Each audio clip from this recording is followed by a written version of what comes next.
Hi, I'm Zev Sonneborn Turetsky, acting as the Minister of Finance for the United States of America. During our response to the COVID-19 pandemic, so the first thing that's very important while we respond to this pandemic is that in a time of crisis, we need full cooperation. We need full cooperation between the federal government and the states, and we need full cooperation between different political factions. You see, we have a very divided, contentious country, but hopefully during this pandemic, we could all come together and cooperate. So it's very important that the national and the state governments cooperate to set fair prices on aid. The states will rely on the federal government for aid and for support, and we need all the states to be in cooperation with each other so we can get fair prices and we're not using states as bargaining chips against each other, driving prices up. We need fair balanced prices so everybody can be taken care of.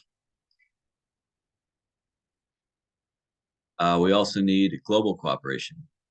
Um, there's a lot of information that needs to be shared between countries, um, a lot of support that needs to be shared between countries, and um, whatever disputes there are on the global stage.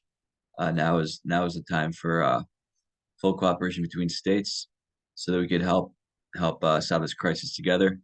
Whether that's sharing information about the virus um, and how we could create a vaccine, sharing vaccine information and not keeping patents um, for one company, but sharing all that information. It's very important. We have full cooperation, and also about uh, trends, um, where the virus, where there are outbreaks at certain times. Countries need to be honest with each other about where certain outbreaks are happening at different times. And then to the finance side, as the finance minister, a lot of these things are going to cost money. One of the things we need to ensure that we spend money on is PPE for healthcare providers. You could see what a properly donned healthcare provider looks like. They're going to have um, a plastic robe. They're going to have plastic gloves. They're going to have an N95 face mask, sometimes a face shield, to be fully protected from the virus. All these things cost money, especially they're disposable. So we need a lot of them, a lot of hospitals, a lot of healthcare workers working around the clock. We need a lot of equipment. And then citizens need PPE as well. We want to keep people out of the hospitals as best as we can, to not overburden the healthcare system. So one of the ways we could try to keep people out of hospitals is to make sure that they also have PPE. You see, it's not to the same extent as the hospital workers. We're not looking for full gowns and all that, but we do want to provide masks for everybody.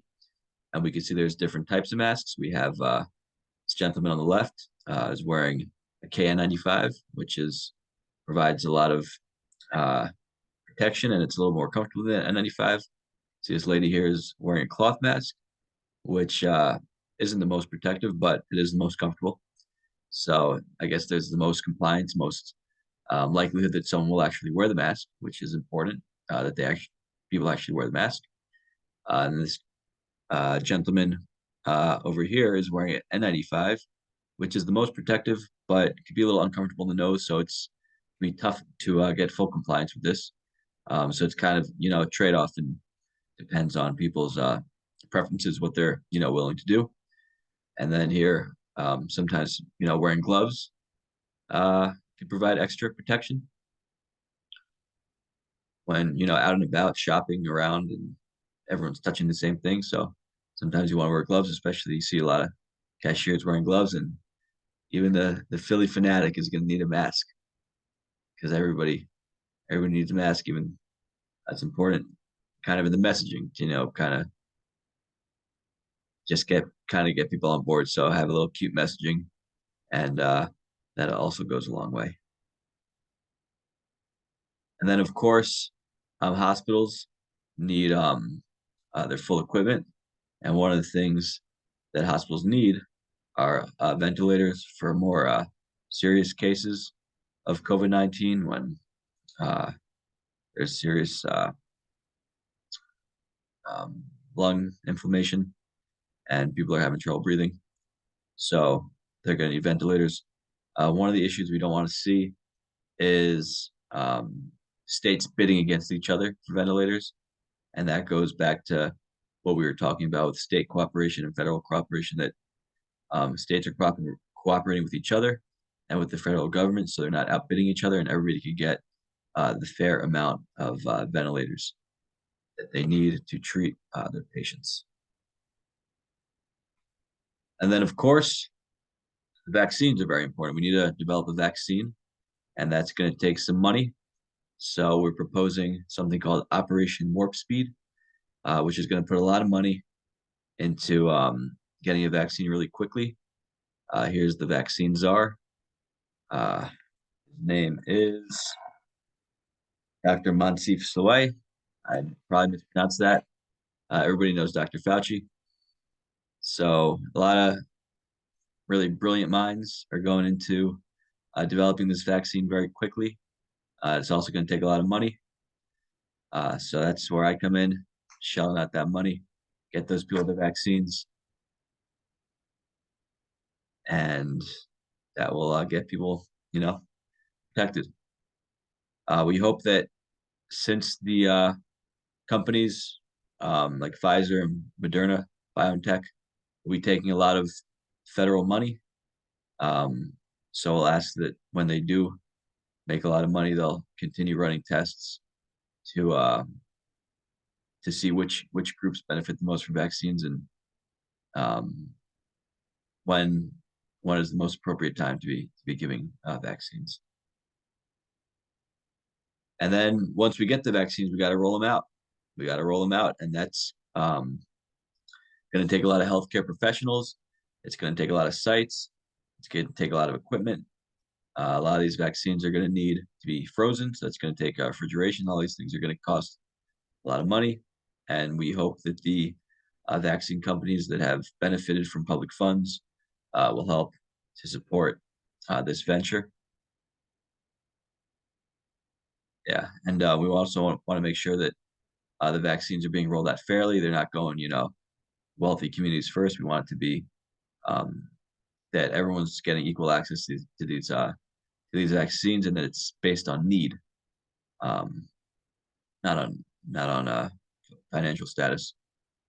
So it's very important to monitor that it's going according to need, whether um, that's older people, sicker people, people that work in healthcare, um, people with pre-existing conditions.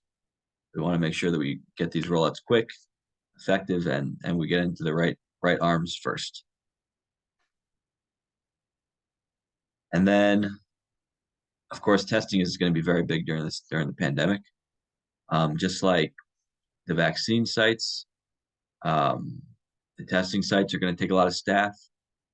We need to buy the tests. It's going to be a lot of money on tests, and we need sites. I think people are going to become familiar with this line at the city MD. Maybe it's for Thanksgiving, everyone's going to see their families, and they want to make sure that they're, not going to spread COVID to their families. So the COVID testing sites, very important. Yeah, we'll be familiar with these scenes of cars, lined up, people in a lot of PPE, making sure that they get tested people. We want, depending on the time of the pandemic, sometimes we want tests that are more sensitive if we're in a real outbreak. And then sometimes when the outbreak is less, we'll want, tests that are more specific. We don't necessarily want to ruin everybody's Christmas. They don't actually have COVID. So there's going to be kind of the trade-off, as always, between sensitivity and specificity. And then also in times of outbreak, the positive predictive value will be higher. In times when COVID is more at a lull, the negative predictive value will be higher there. And then, one of the things we're gonna have to deal with is there's gonna be a lot of loss of jobs. That's one of the unfortunate side effects of lockdowns, which are there to save lives. Um, so it's obviously a very touchy balance between saving people's lives and their livelihoods. Um, Losing a livelihood is nothing to sneeze at. It's a very very big deal, and loss of livelihood can also lead to loss of lives in more indirect ways. Um, but that's just something that we're gonna have to deal with. Is there will be a lot of loss of jobs. We see stores permanently closed, and permanently closing, temporarily closing. It's going to put a large financial burden on people. It's tough to um, support themselves and support their families. And this is the minister of finance is going to have to step in and give people temporary relief uh, from some of these issues. And as we see from the government in the example from New York, we see people protesting Governor Hochul from New York State to uh, to extend eviction moratoriums.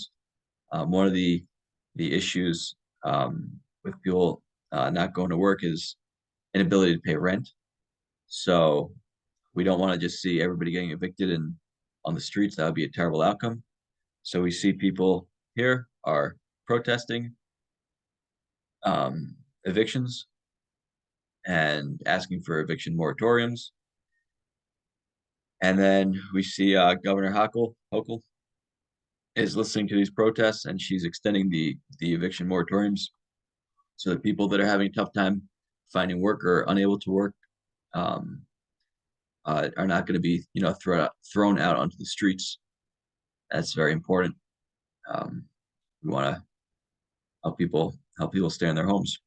And we see that there's across the country um, bans on evictions, and this is necessary in times emergency. And then even with these bans on these moratoriums on evictions, we're still seeing an increase in homelessness.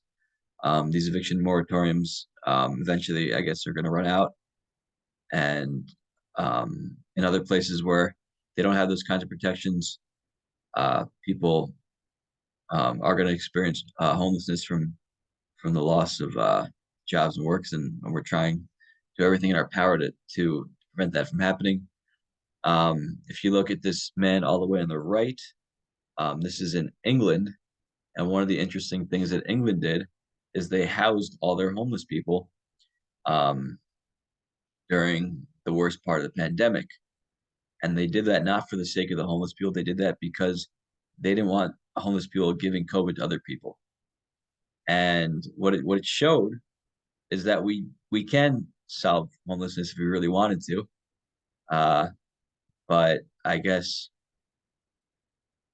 there's I don't know, people don't want to, I guess, is the story, because once they felt more secure in COVID, they kind of ended the hospitals for homeless people and kind of just threw them back on the streets.